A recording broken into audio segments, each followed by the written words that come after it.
Good morning, everyone. My name is Miha Stancu. I'm the Sales and Support Engineer at Twoobjective.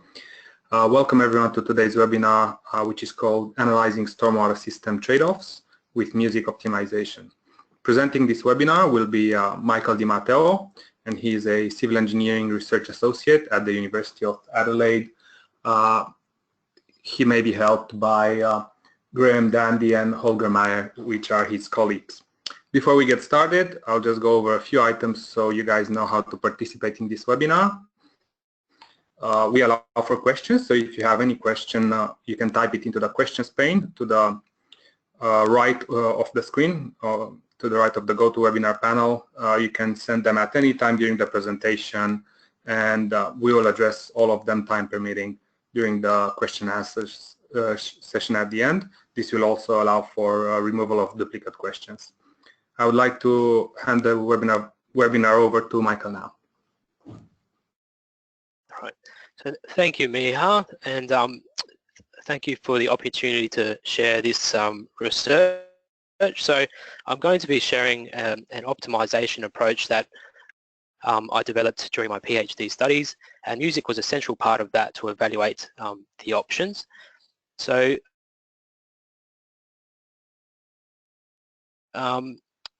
the research started with so water-sensitive urban design can have multiple benefits, but we've always got limited resources to achieve those multiple benefits.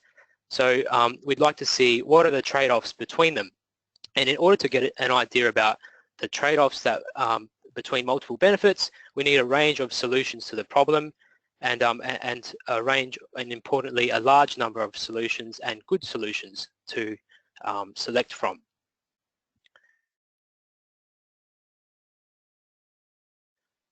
So in order to generate a number of good solutions, we developed an optimization framework. So you might carry out some similar steps in your standard modeling practice. So selecting objectives, constraints, and manipulating design variables, testing a particular design in music, looking at how it performed and whether it met any constraints. And what optimization what you can include in an optimization framework is an optimization algorithm, and that automates that trial and error process so that you can determine a large number of optimal worsted layouts, and you can then go ahead and analyze those layouts and look at the trade-offs.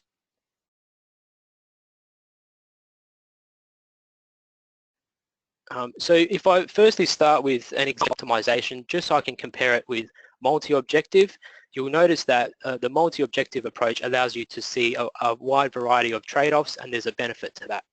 So with a single objective optimization approach, consider that you're trying to minimize the cost of a design and meeting some water quality targets, and also perhaps for a stormwater harvesting system, an average annual supply reliability.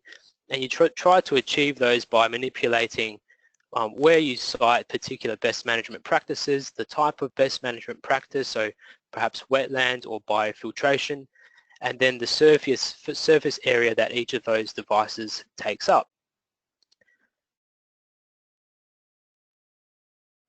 So in a single optimization approach, you can test a range of solutions, but there's always going to be one optimal solution that comes out of that. And that's going to be the lowest cost solution that meets your constraint. So for example, the 80% supply constraint or the water quality targets. All the other solutions are inferior solutions, and you're not going to choose one of those over the lowest cost solution, because you're going to be paying more for meeting the same constraint. However, if we take that single objective problem and then we add an extra objective, so it becomes a two objective problem. So changing this supply reliability constraint into an objective, you can see that the same solutions that you came up with, they're now you can now see the trade-off between the reliability and cost for those. And instead of one solution, you come up with a number of solutions that are called the Pareto optimal solutions, and they make up what's known as the Pareto optimal front, so that sort of L-shaped curve. These represent the best, the solutions that provide the best trade-off between the two given objectives here. On that plot, you can take the lowest cost that was found and the highest reliability that was found. That becomes your utopia point. So you'd love to achieve an ideal solution like that, but the closest we can get there is probably a solution just right at the bend or the knee in that Pareto front. Okay, so being able to have a variety of options to choose from and being able to see the trade-off between the objectives is why we would probably go with a multi-objective optimization approach for a worsted design problem.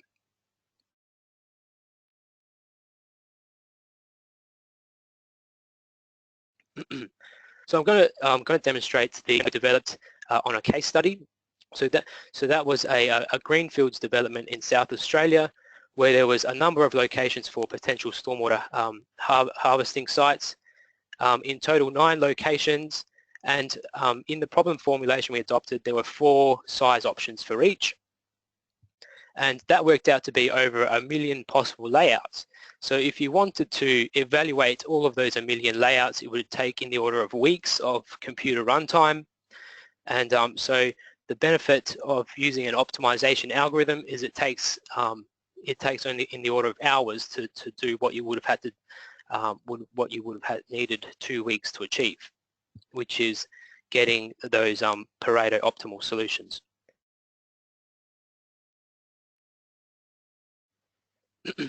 So a summary of the problem we adopted. So it was a 3-objective problem we were trying to solve: minimizing costs, maximizing the water quality improvement from the site, and also maximizing the average annual supply reliability of the system.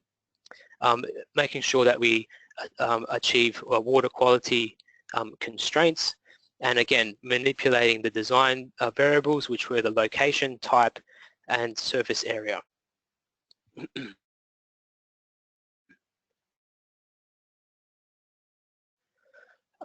So I'll go into a little bit more detail. So this is where music comes into play. So the optimization algorithm that we developed, that we used, was an evolutionary algorithm. So it works by evolving an existing set of designs over a number of iterations, so that at the end of it you get some very good performing designs that you can analyze further. It does that by mimicking operations taken from evolutionary theory. So that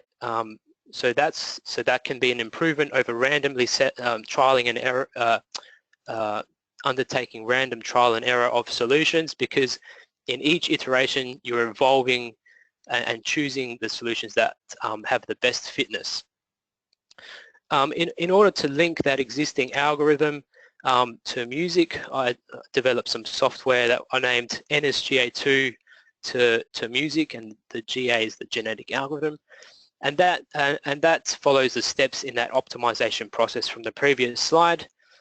And I'll just note that early in the research, I was looking for software to model the behavior of these systems, and music was the only one that I was able to both link via the command line, and also I could model the water quality and stormwater harvesting behavior of the system. So and I also got a lot of good support from the guys at eWater to help make that happen.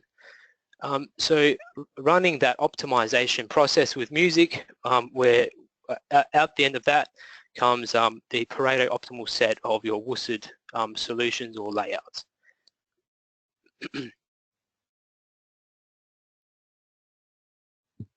So here's just a couple of screenshots of the software that I developed, so linking the algorithm with music. So this is Fortran code. You don't have to use Fortran. You can also use Microsoft Excel or MATLAB or another software language. Here there are some of the steps involved, such as reading in the solution chosen by the algorithm, putting it into a music setup file, and then executing music, and then reading the results and interpreting those results and putting them back into the algorithm. Okay, so So once we had our optimization results, or the set of optimal WUSA designs that we'd like to consider further, there was about 300 solutions per scenario we considered. So that's a lot of solutions, and we'd like to filter them down to about 3 or 4 to consider further. And to do that, we plot those solutions against the objectives and other performance metrics that we are interested in, apply constraints to that data set to narrow down the number of solutions, explore the trade-offs between objectives, look at how design decisions influence performance, and then select a couple of interesting solutions, analyze those further in music, and present to decision makers, or iterate back and repeat any of those steps that are needed. So this process presents an objective and transparent optioneering approach, because the trial and error is all automated, so you know you're only dealing with the best possible layouts for that given problem formulation.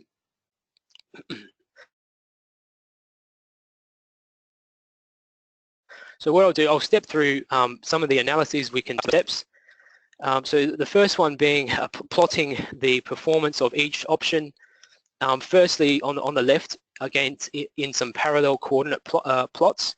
So that allows you to see the trade-offs between a large number of objectives and performance metrics. So here we have life cycle cost, the reliability, water quality, and also water quality indicators.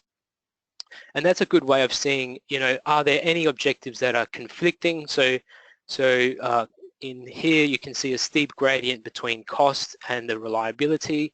However, there are some clusters of solutions that you can have a low cost, but they still give you low reliability. So it's interesting information to have when selecting potential solutions. And over on the right-hand side, you can see that if you're starting with the lowest cost solution, just a little bit more investment can get you a large increase in reliability. Okay, so you have that utopia point out there, and some of the instead of just adopting the lowest cost solution, you might be interested in something a bit closer to the utopia point, and also considering your water quality performance as well.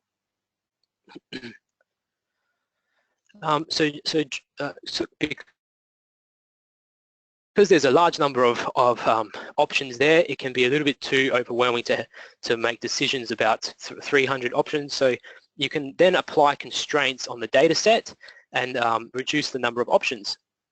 And so when we do that, and we perhaps set a cost constraint, so only considering solutions less than $6 million life cycle cost, immediately you can see there starts to become some patterns in the solutions that are available. Some have a relatively good reliability, but then poor water quality performance. However, if we inspect each one of those solutions, we can find one that seems to meet an 80% reliability, but it still has a pretty good water quality performance. So we can mark that solution and consider it further a bit later on. Okay. So now that, so I've just mentioned that we've marked that one solution we were interested in, and that shows up as M1 on this plot. So it can be useful to visualize the same data set in a few different ways. And with music, because you're allowed to, you're able to evaluate against a lot of different criteria, you can add those extra criteria onto plots like this. So so I've selected that solution that was a good compromise solution before, also selecting the lowest cost solution that we could come up with, and then having a look in a data table about what were the design decisions that went into those solutions. So the compromise solutions had slightly larger bioretention areas in a couple of places in the catchment, and that provided a much larger reliability and water quality performance, but also a higher cost. Another benefit of this approach is that you can have a look at all the locations in the catchment and show when they were preferred in the optimal solutions. So here we had 9 locations in our drainage network that we considered, and I've plotted the 9 locations here. So the magenta color indicates that the the size that was the maximum size available in that area, and that size was selected for that solution. And so you can sort of infer from, you know, if a size was maximized in the low-cost layouts, that indicates that's probably a good location, because under the forcing conditions of optimization, those were selected first at the lowest cost options. And in this example, where the biofilters in a central location in the catchment were selected in every optimal solution, so you could consider that your final design is likely going to have a biofilter in that location, and you have some evidence to back up that decision. So we repeated that optimization process for a number of scenarios. So you may be interested in how will your system perform in case there's an increased demand on the stormwater harvesting system in future. So here we considered three demand levels, and you can plot across those three charts the 80% reliability level.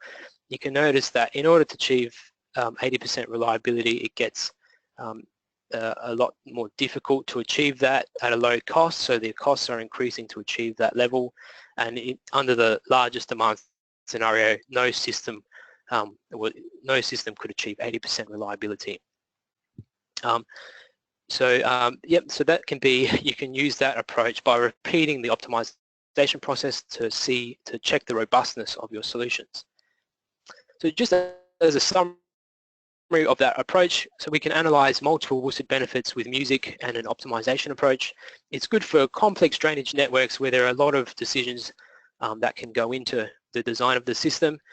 Optimization enhances and automates the trial and error procedure by mimicking evolution, and that saves time compared to evaluating all of the solutions. So instead of weeks, it takes hours, and it outperforms Monte Carlo random selection of all the possible designs, because that evolutionary process ensures you're always improving on the solutions that you've already identified. So you can visualize the trade-off between the objectives, which is not possible in a multi-criteria analysis design, which is common because you're only considering a few options at a time with multi-criteria analysis rather than the full Pareto front. And you can see the impact of design decisions, and it provides a transparent design process. So just as promised, there's a few ways you can save optimization time that I've used. So the first one being, before you start the optimization problem, reformulate the problem by reducing the number of decision variables. So you may find you'd really like to test about 20 different design variables. How about testing 10 of those and set the other 10 to a fixed value, because that reduces the search space, and so the algorithm will give you good solutions a lot quicker in that smaller search space. You can also eliminate objectives. So for example, in the water quality objectives, they were to a large extent they were correlated, so you can consider just one water quality indicator, and that reduces the number of Pareto optimal solutions. So and with each additional objective, there's an exponential increase in the number of Pareto optimal solutions, so limiting the number of objectives is important there. Algorithm performance, so selecting an algorithm that allows you to optimize within a particular time budget or number of evaluations, and also if you know that there are likely to be some good layouts, seed the algorithm with those layouts so you're evolving from good stock. And finally, what we found worked really well is just a sanity check. So after the algorithm selects a solution, just check that it will actually improve on something that you've already tested, so that you won't have to spend extra computation time by simulating a likely inferior solution.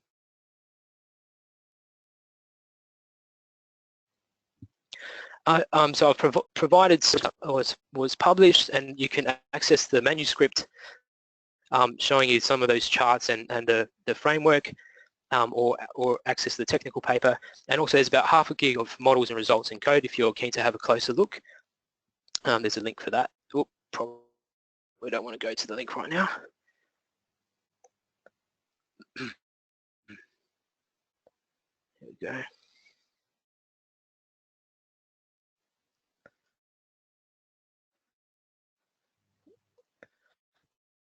And finally, Dandy and Holger Mayer, my colleague Jen Newman for the algorithm development, and Warbridge and Gilbert and Design Flow for help with the case study data early on.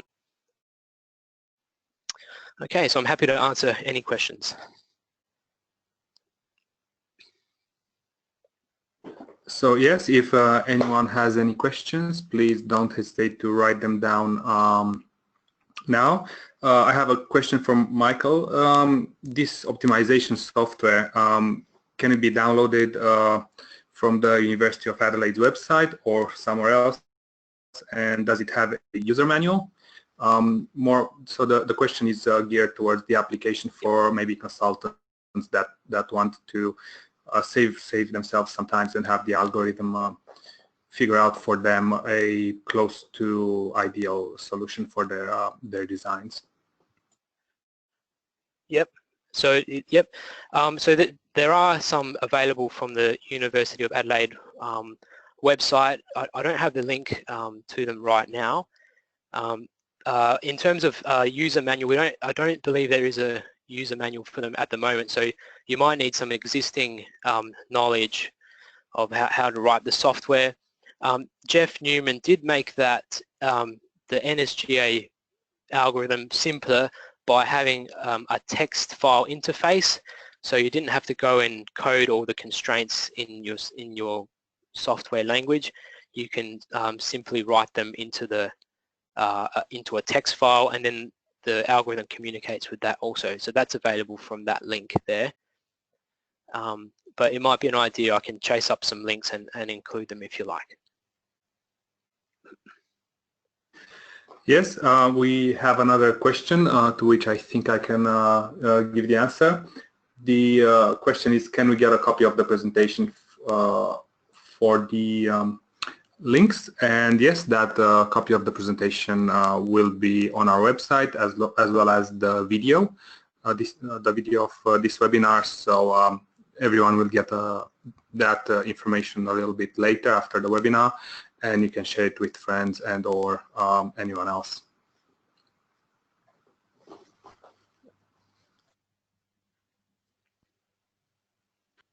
All right, so by the looks of it, there aren't... we just had another question. This one is, has there been an interest from Iwata to incorporate the multi-objective analysis algorithm in new versions in the future? This is something we are actively seeking and we are looking at.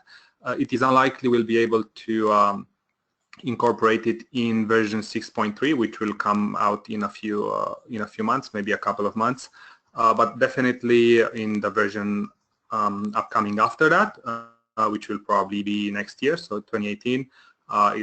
The optimization algorithm is definitely in the books, and we'll do our best to incorporate it.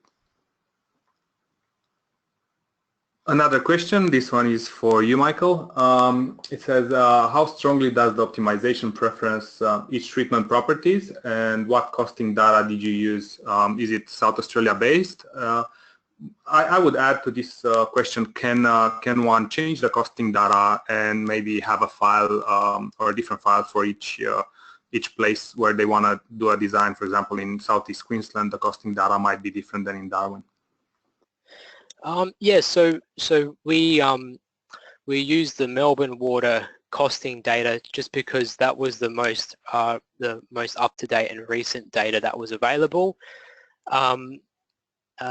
In terms of being able to include your own costing, say lookup table or something like that, that's one of the benefits of these types of approaches, is that you can link on a number of different models or costing lookup tables, or to evaluate each criteria that you like. So you can do that. So you can add your own costing data as well. So in terms of the with the treat, so I'm just looking at the question about the treatment properties. Yeah, I might answer that question over email. I think that's better for that, because I'd have to have a look through the data again. Yeah, so that the answer to that question, we'll try to find a way to incorporate that into the website. The other question is, or another question is, are there any known limitations in application of your approach? So anything that you feel may prevent a user from using the full power of your algorithm? It's a generic approach. So if you're, I think probably one of the most important parts of this is to get the problem formulation right, so that you have the right performance metric, that you're considering, the most important objectives and design variables. That's very important. Some knowledge about selecting the best parameter values for the algorithms, because that can influence how likely the best solutions are going to be found. So that's also just to have a good idea about the best parameter ranges as well. I think getting the problem formulation right was the most important, at least when we developed this approach. So. That's great. Thank you very much, Michael. Now, the last question is, how do you tune the mutation and crossover parameters, and are the results sensitive to that tuning? Yes. Because the mutation and crossover parameters, the results will be sensitive to the, I think I just alluded to, they will be sensitive to the parameters you choose. So before we take the full run it on the full optimization problem, we take a test problem and trial a number of different parameter combinations, and then go with the ones that were able to find the most or the best set of optimal solutions. So you can undertake a parametric sensitivity analysis before you go ahead with the full optimization problem. Thank you very much, Michael, and thanks everyone for attending today's webinar. I really hope you found it useful. Now, Michael, if you wouldn't mind moving to the last slide, and all of you guys, if you have any questions about music, you can email us, support@iwata.org.au. And if you'd like to ask Michael a bit more about his approach and his potential productivity saving software, you can email him at the address shown on screen, which is michael.dimatteo@adderley.edu.au. We'll be sending out a follow-up email with a link to the webinar recording, so you can all, as I said, so you can all re-watch it or share it with your colleagues. On behalf of Iwata and our presenter, Michael, I thank you very much for joining us today, and we hope to see you at the next webinar.